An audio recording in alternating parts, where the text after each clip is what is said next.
Praise the Lord. ஆண்டவராகிய இயேசு கிறிஸ்துவின் நாமத்தினாலே இந்த நாளிலே கர்த்தருடைய வார்த்தை ஏசாயா எழுதின தீர்க்க தரிசன புஸ்தகம் 40ஆம் அதிகாரம் 29வது வசனத்தை நான் வாசிக்கிறேன். சோர்ந்து போகிறவனுக்கு அவர் பலன் கொடுத்து. தேவனுடைய பிள்ளைகளே, சோர்ந்து போகிறவனுக்கு கர்த்தர் என்ன பண்ணுகிறாரா? பலன் கொடுக்கிறாராம். உங்களுடைய வாழ்க்கையிலே அநேக சோதனைகள் இருக்கலாம், அநேக சுச்சுவேஷன்கள் சொல்ல முடியாத நிலைமையில இருக்கலாம். இந்த சோதனையில் இருந்து எனக்கு யார் விடுதலை கொடுக்கும் என்று உங்களுடைய அங்கலாய்ப்பு இருக்கலாம். தேவனுடைய பிள்ளைகளை, நீங்க இயேசுவை நம்புகிற பிள்ளைகளாக இருந்தால், அவர் விசுவாசிக்கிற பிள்ளைகளாக இருந்தால், உங்களுடைய சோதனையில் இருந்து தப்புவிக்க இயேசுவால தான் முடியும். கர்த்தருடைய பிள்ளைகளே, ஏதோ ஒரு தோல்வி உங்களுடைய வாழ்க்கையில சந்தித்து இருக்கலாம். அதன் மூலியமா நீங்கள் சோர்ந்து போய் இருக்கலாம்.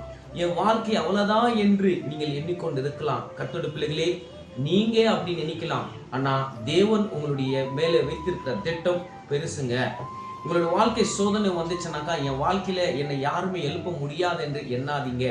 உங்களுடைய எழுப்புகிறவர், உங்களை தேற்றுகிறவர், உங்களுக்கு பலப்படுத்துகிறவர், உங்களுக்கு சமாதானம் பண்ணுகிறவர் அவர் இருக்கிறார் என்றால் நம்ம கர்த்தராகிய இயேசு கிறிஸ்து மட்டும்தான்.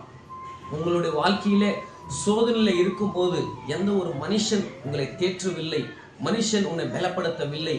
என்கிட்ட வந்து நல்லா தான் பேசினாங்க, என்கிட்ட நல்லா தான் உருவாடினாங்க, ஆனா என்கிட்ட நல்லா இருக்கிறவங்களே நான் கீழே விழுந்தப்போ என்கிட்ட வந்து யாருமே எப்படி இருக்கிறீங்க, ஏன் இந்த மாதிரி பிரச்சனை வந்தது, எதுக்காக இந்த பிரச்சனை வந்தது, நீங்க சோர்ந்து போய் இருக்கிறீங்களா என்று ஒரு வார்த்தை நலம் விசாரிக்கதோ என் குடும்பத்துல யாருமே வரவில்லை, சமுதாயத்திலும் வரவில்லை என்று கவலைப்படாதீங்க. மனுஷனுடைய பார்வை, மனுஷனுடைய யோசனை, மனுஷனுடைய மனசு சிந்தனை அவ்வளவுதாங்க.